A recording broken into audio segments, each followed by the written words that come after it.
যুদ্ধবিরতি থেকে $300 বিলিয়ন উন্নয়ন তহবিল, নিষেধাজ্ঞা প্রত্যাহার থেকে পারমাণবিক কর্মসূচি, ইরান যুক্তরাষ্ট্র সমঝোতার খসড়ায় উঠে এসেছে নজিরবিহীন সব প্রতিশ্রুতি। মধ্যপ্রাচ্যের আকাশে যখন যুদ্ধবিমানের গর্জন, সমুদ্রে যখন যুদ্ধজাহাজের টহল, আর কূটনীতির টেবিলে যখন অবিশ্বাসের দীর্ঘ ছায়া, ঠিক তখনই ফাঁস হয়ে গেল এমন এক নথি, যা সত্যি হলে অঞ্চলটির রাজনৈতিক মানচিত্রই বদলে যেতে পারে। ইরান ও যুক্তরাষ্ট্রের সম্ভাব্য সমঝোতা চুক্তির 14 দফা খসড়া প্রকাশ করেছে মার্কিন সংবাদ মাধ্যম CNN। সেখানে যুদ্ধবিরতি, নিষেধাজ্ঞা প্রত্যাহার, অর্থনৈতিক পুনর্গঠন এবং পারমাণবিক কর্মসূচি নিয়ে বিস্ময়কর সব প্রতিশ্রুতির কথা বলা হয়েছে। CNN-এর দাবি, তারা এক মার্কিন কর্মকর্তার কাছ থেকে সমঝোতা স্মারকের MOU এর খসড়া কপি পেয়েছে। ফ্রান্সে অনুষ্ঠিত G7 সম্মেলনে উপস্থিত এক কূটনৈতিক এবং আলোচনায় জড়িত আরও 2 কূটনৈতিক সূত্রও এর সত্যতা নিশ্চিত করেছে। যদিও হোয়াইট হাউস বলছে ফাঁস হওয়ার নথি চূড়ান্ত সমঝোতার পূর্ণ প্রতিফলন নয়।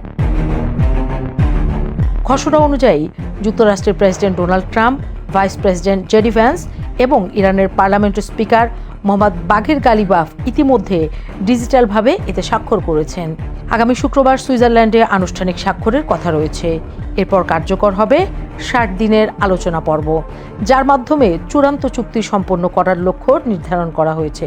চুক্তির সবচেয়ে গুরুত্বপূর্ণ দফাগুলোর মধ্যে রয়েছে স্বাক্ষরের সঙ্গে সঙ্গেই সব ফ্রন্টে যুদ্ধের স্থায়ী অবসান ঘোষণা, একে অপরের বিরুদ্ধে শক্তি প্রয়োগ বা শক্তি প্রয়োগের হুমকি থেকে বিরত থাকা এবং পরস্পরের সার্বভৌমত্ব ও ভৌগোলিক অখণ্ডতার প্রতি সম্মান প্রদর্শন।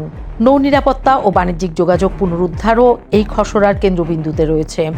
যুক্তরাষ্ট্র নৌ অবরোধ প্রত্যাহার করবে এবং সর্বোচ্চ 30 দিনের মধ্যে জাহাজ চলাচল যুদ্ধপূর্ব অবস্থায় ফিরিয়ে আনার কথা বলা হয়েছে।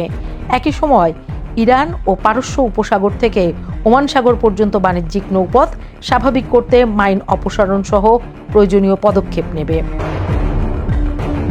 অর্থনৈতিক অংশে রয়েছে আরও বড় চমক।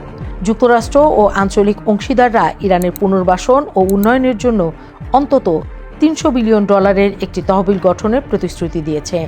পাশাপাশি ইরানের তেল, পেট্রোকেমিক্যাল পণ্য, ব্যাংকিং, বিমা ও পরিবহন খাতে আরোপিত নিষেধাজ্ঞা ধাপে ধাপে তুলে নেওয়ার কথাও বলা হয়েছে।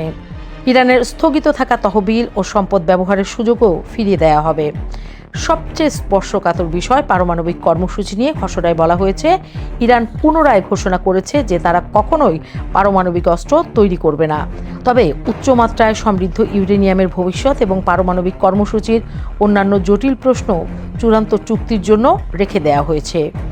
যদি এই 14 দফা বাস্তবে রূপ নেয়, তবে এটি শুধু 2 দেশের মধ্যে দীর্ঘ বৈরিতার অবসানই ঘটাবে না, বরং মধ্যপ্রাচ্যে কয়েক দশকের সবচেয়ে বড় কূটনৈতিক মোড় হিসেবেও ইতিহাসে স্থান পেতে পারে।